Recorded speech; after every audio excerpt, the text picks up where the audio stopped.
I still remember the smell of roasted turkey and cinnamon-spiced pie filling the air that Thanksgiving evening.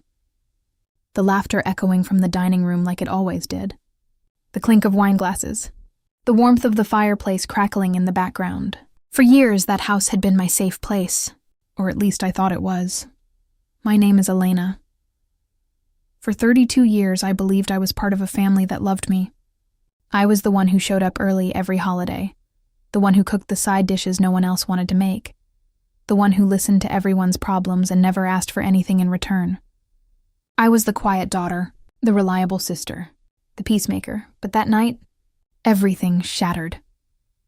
I walked into the dining room carrying the last casserole, smiling, ready to sit down with the people I cherished most.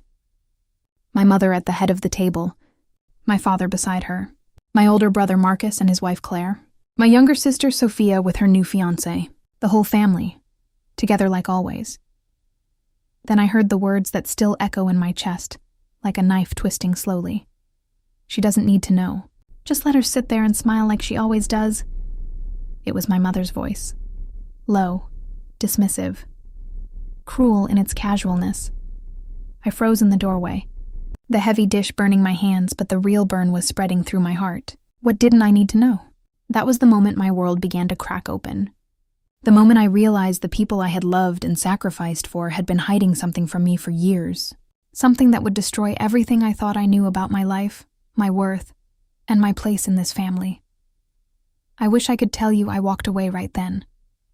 That I dropped the casserole and never looked back. But pain doesn't work like that, does it? It lingers. It makes you hope. It makes you stay a little longer, praying it was all a misunderstanding. I sat down at that table with a smile plastered on my face, pretending I hadn't heard.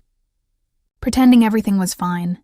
But inside, a quiet storm was already brewing, because what they didn't know was that I had already started noticing the small things, the whispers, the sudden silences when I entered a room, the way money I had lent them over the years was never mentioned, the way my name seemed to disappear from family plans. That Thanksgiving was supposed to be about gratitude. Instead, it became the night my family betrayed me in the cruelest way possible. And it was the night I began to understand that sometimes the people who are supposed to love you the most are the ones who can hurt you the deepest. Let me take you back a little further so you can feel how deeply this cut. I grew up in a modest but loving home in suburban Ohio. Or at least, that's how I remembered it. My father worked long hours at the factory. My mother stayed home raising us 3 kids. Marcus was the golden child. Athletic, charming, always the center of attention. Sophia was the baby, the pretty one, the one everyone spoiled. And me? I was the middle child who learned early how to keep the peace. I helped with chores without being asked. I tutored Marcus when he struggled in school. I babysat Sophia. When Mom was overwhelmed, I cooked dinner. When Dad came home tired, I made his coffee just the way he liked it. I never complained. I thought that was what family did. We carried each other. After college, I moved back home for a while to help when Dad had his first heart scare. I stayed 2 years longer than planned. I gave up a better job opportunity in the city because family needs you, Elena.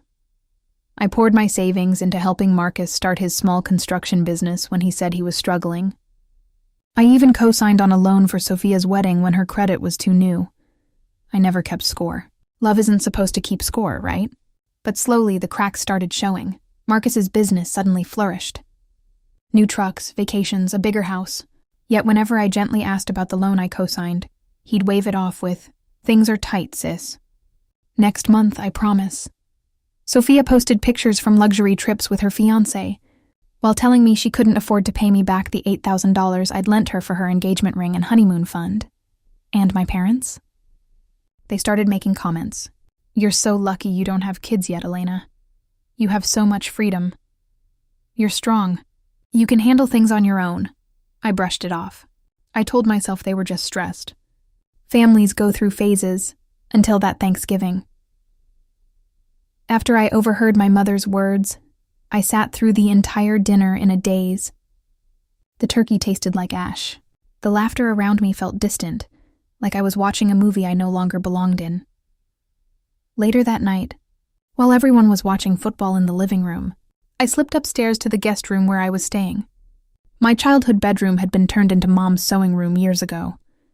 Another small sign I had ignored. I opened my laptop and started digging. Bank statements I had access to because I still helped with family finances sometimes. Old emails, text messages I had saved. What I found broke me in ways I didn't know were possible. They had been talking about me behind my back for over 3 years. Group chats I wasn't part of. Messages calling me too sensitive. Clingy. The family charity case. They laughed about how I still lived in a small apartment while they used my money for upgrades. My mother had written to Marcus, "Don't worry about paying Elena back yet. She'll understand. She always does. The worst part?" My father had replied, "She's not blood anyway. We did our best. Not blood." Those 2 words shattered the last piece of my heart. I was adopted.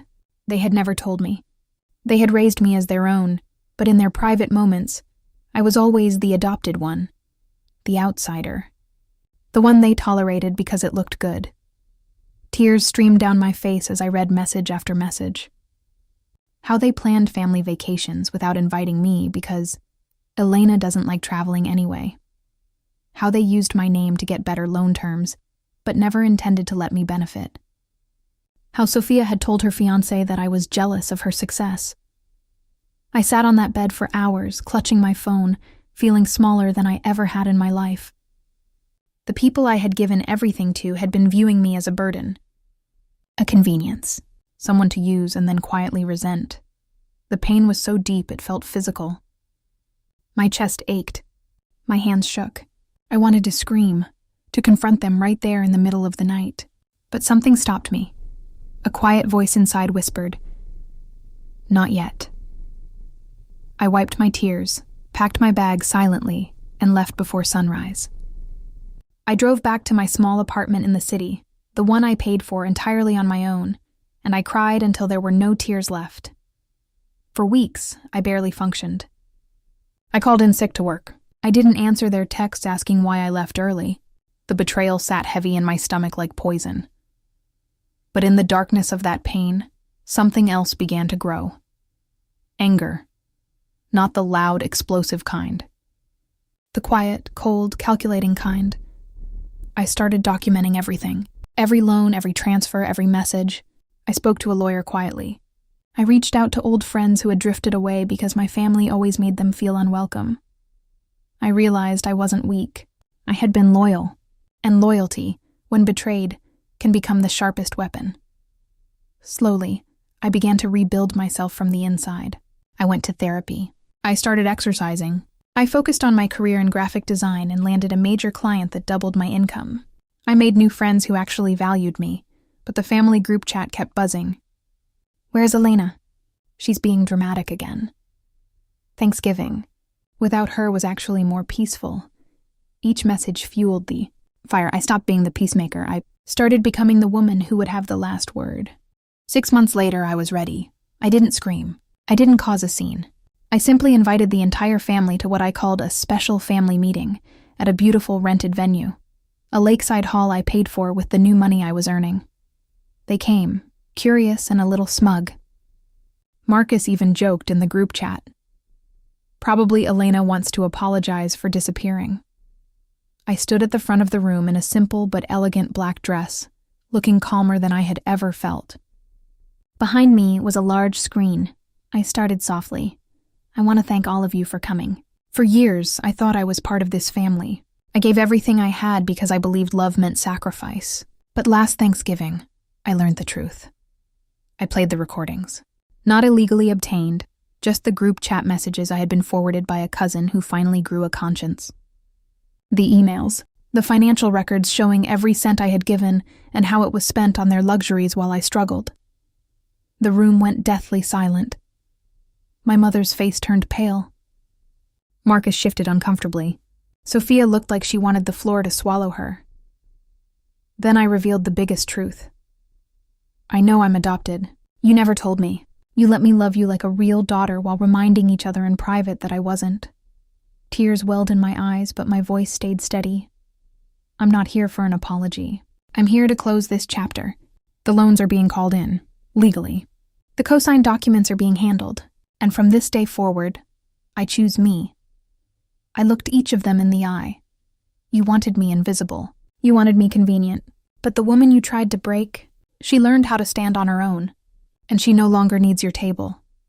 Marcus tried to speak, but I raised my hand gently. No. You had years to speak kindly. Now it's my turn to have the last word. I walked out of that hall with my head high. Behind me, the arguments erupted. Blame shifted. Tears flowed, but none of it touched me anymore. In the following months, consequences unfolded naturally. Marcus's business faced financial strain when the loans were repaid under legal pressure. Sophia's wedding plans had to be scaled back. My parents had to face the reality that the daughter they quietly resented had been the glue holding things together. I didn't gloat. I didn't rub it in. I simply lived. I traveled. I fell in love with a kind man who sees my worth every single day. I built a chosen family of friends who celebrate me. And every Thanksgiving now, I host my own small gathering, full of laughter, real gratitude, and people who choose to be there. Looking back, that painful holiday was the greatest gift I never asked for. It taught me that blood doesn't guarantee love. Loyalty should never be one-sided, and sometimes, the kindest thing you can do for yourself is to walk away from the table that no longer serves you. If you're watching this, and you're in pain, because the people who were supposed to love you chose to hurt you instead, hear me. Your worth was never defined by their cruelty. You are allowed to feel the heartbreak fully, and then, you are allowed to rise. You are allowed to have the last word. Not with vengeance that destroys you too, but with a life so beautifully lived that their betrayal becomes nothing more than a faded chapter in your story. I'm Elena, and this is how I found my voice again. Thank you for listening to my story. Now go build the table you deserve.